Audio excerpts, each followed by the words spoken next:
სახელითა მამისათა და ისათა და სულისაწმინდისათა ყოლა სამდელონო მეუფენო პატიოსანო მამანო დედანო ძვირფასო ძმებო და დებო გილოცავთ 12 მოციქულის ხსენებას და სვეტის ხოვლობას დღეს არის ამ დიდებული ტაძრის დღესასწაული ასევე რამე თუ ის 12 მოციქულის სახელზეა აგებული ჩვენ ხშირად ვერ ვაცნობიერებთ რაოდენ მადლობლები უნდა ვიყოთ მოციქულების მათი პიროვნებები მათი ღვაწლი ხომ საფუძველია ჩვენი ეკლესიის და შეიძლება ითქვას რომ დღეს ჩვენი ერი რომ არსებობს და ცოცხლობს ეს მათი ღვაწლის მათი ქადაგების დამსახურებაა რადგან ქრისტიანობის მიღებამ და შემდგომ მართლმადიდებელი ეკლესიის ერთგულებამ განაპირობა ჩვენი ერის გადარჩენა როგორც ფიზიკურად ასევე სულიერად და რა თქმა უნდა ჩვენ ვფიქრობთ რომ ერთგულება ეკლესიის და მოციქულთა გზის გაგრძელება არის საწინდარი შემდგომი ჩვენი გადარჩენის და განვითარების აი წელს ჩვენ აღნიშნავთ საქართველოში ქრისტიანობის სახელმწიფო რელიგიად გამოცხადებიდან 1700 წლის თავს ბედნიერნი ვართ რომ ამ თარიღს აღნიშნავთ ჩვენ და ეს არის სწორედ დამსახურება მათი ღვაწლის მათი ქადაგების რამე თუ წმიდა ნინოს ღვაწლიც იყო მათი მსახურების გაგრძელება ჩვენ მოხარულნი ვართ რომ დღეს ჩვენს ეპოქაშიც არიან ასეთი მოღვაწეები ჩვენს უახლეს ისტორიაში და ჩვენ მოვესწარით ასეთ ადამიანებს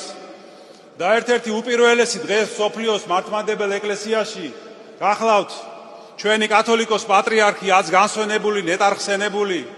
სრულიად საქართველოს კათოლიკოს პატრიარქი ილია მეორე და ჩვენ ბედნიერნი ვართ რომ მოვესწარით მის ღვაწლს და ვართ მისი მემკვიდრეები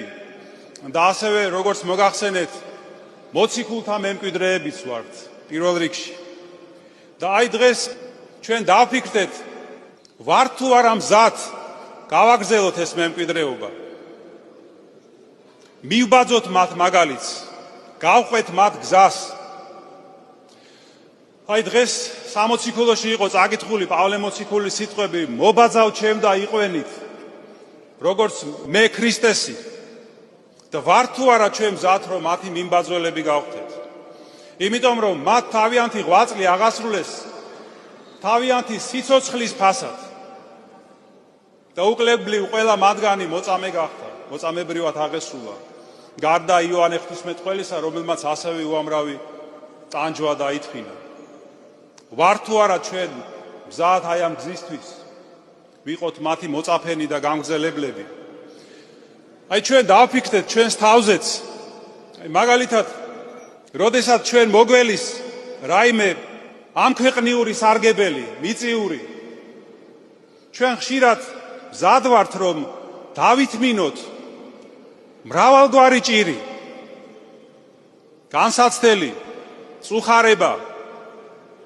დამცირებაც კი და სასჯელიც კი ოღონდ აი ამ მიწიურ ჩვენ სხვადასხვა მიზანს მივახციოთ რადგან ვიმეორებ რომ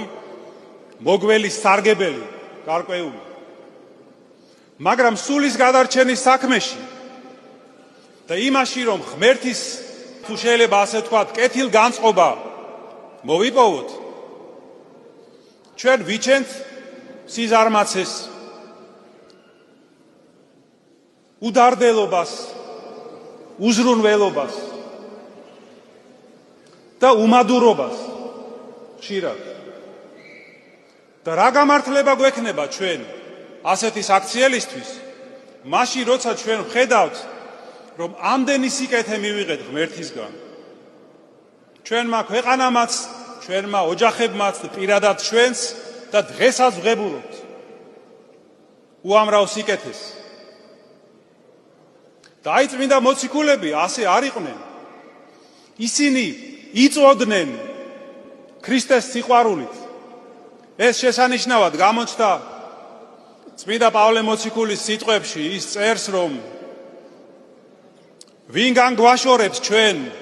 ანუ მოციქულებს გულისხმობს ქრისტეს სიყვარულს, ჭირი, წუხარება, შიმშილი თუ სიშიშვლე, თუ საფრთხე, თუ მახვილი, ესე იგი რას ნიშნავს ეს, რომ არა მხოლოდ სხვადასხვა გვარი ჭირი ვერ განგვაშორებსო ჩვენ ქრისტეს სიყვარულს, არამედ სიკვდილის საშიშროებასო დაგვემუქროსო, მაშინაც ჩვენ ვერ გავშორდებით ქრისტესო, ვერ შეგვაშინებს ეს. აი ასეთი სიყვარული და რწმენა ჰქონდათ მათ და მიუხედავად იმისა, რომ მათ მართლაც გაიარეს ეს ყველა ეს ჩამოთვლილი განსაცდელები, ამასაც აღწერენ მოციქულები ძალიან დაწვრილებით, მათ მაინც ჰქონდათ დიდი სიხარული გულში, სიხარულით იღწოდნენ, იმიტომ რომ მათ იცოდნენ, რომ დროებითი ჭირისთვის და მწუხარებისთვის და სირთულეებისთვის მათ მოელით ზეციური გვირგვინები და დიდი მისაგებელი მადლი ღვთისგან, ამიტომაც ისინი ამ ყველაფერს არარად თვლიდნენ და მოთმინებით იტანდნენ ყველაფერს და მით უფრო მეტი და მეტი მადლი და სიხარული ჰქონდათ. აი ძვირფასო ძმებო და დებო, ჩვენც ვეცადოთ ასე შევიყვაროთ უფალი ჩვენი იესო ქრისტე და მართლაც მეც არც არაფერს არ გთხოვს ჩვენ უფალი, რომ იგი შევიყვაროთ და მისი მცნებები დავიცვათ. ვისაც ასე უყვარს უფალი, ის მის მცნებებსაც იცავს. იმიტომ რომ როცა ვინმე გიყვარს, შენ ცდილობ რომ მისი სიყვარულიც დაიმსახურო. აი როგორც წერს წმინდა იოანე ოქროპირი საოცარ სიტყვებს, რომ გახდე იმის ღირსიო, რომ ჯეროვნად გიყვარდეს უფალი. ეს არის უკვე სასუფეველი ცათა, ეს არის ნეტარება, ეს არის ურიცხვი სიკეთის მომტანი. მაგრამ აი ჩვენი სიყვარული რომ იყოს ჯეროვანი, რომ იყოს გულწრფელი, ამისთვის ჩვენ ღვთის სიყვარულის გულისთვის უნდა გვიყვარდეს ჩვენი მოყვასიც. როგორც ამბობს უფალი, რომ აი ამ ორ მცნებაზეა დაფუძნებული მთელი რჯული და წინასწარმეტყველები. გიყვარდეს ღმერთი შენი მთელი გულით, მთელი შენი სულით და გონებით და მთელი ძალით და მოყვასი შენი როგორც თავით ვისი. ეს ორი მცნება ბუნებრივად უკავშირდება ერთმანეთს. იმიტომ რომ ვისაც უყვარს ღმერთი, ის მოყვას არასდროს არ შეურაცხყოფს. არამედ პირიქით ყოველთვის სიკეთეს გაუკეთებს მას. იმიტომ რომ ახსოვს უფალ იესო ქრისტეს სიტყვები, რომ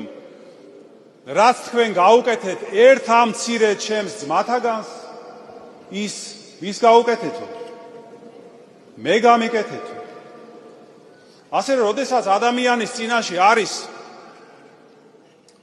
გლახაკი, გაჭირვებული, ღარიბი, თხოვნელი, ის არ ხედავს მასში ამ გლახაკს და ღარიბს, არამედ ხედავს უფალ იესო ქრისტეს, რომელმაც დაგვირდა ჩვენ, რომ აი ამ გლახაკისთვის გაკეთებული სიკეთე ჩაითვლება ქრისტესთვის გაკეთებულ სიკეთეთ. ასე რომ ვიმეორებ, ესეთი ადამიანი ყოველთვის ქრისტეს სიდიადეს ხედავს და არა გლახაკს მის წინაშე და ყველაფერს დიდი მოშურნეობით ასრულებს და გულმოწყალებას აღასრულებს დიდი სიყვარულით და დიდი მონდომებით. ასე რომ აი ძვირფასო ძმებო და დებო, დღეს არის მოციქულთა დღესასწაული, ესენი იყვნენ ჭეშმარიტების და სიყვარულის ქადაგებლები და ამგვარად ჩვენ ნუგულებელს ყოფთ აი ამ უმთავრეს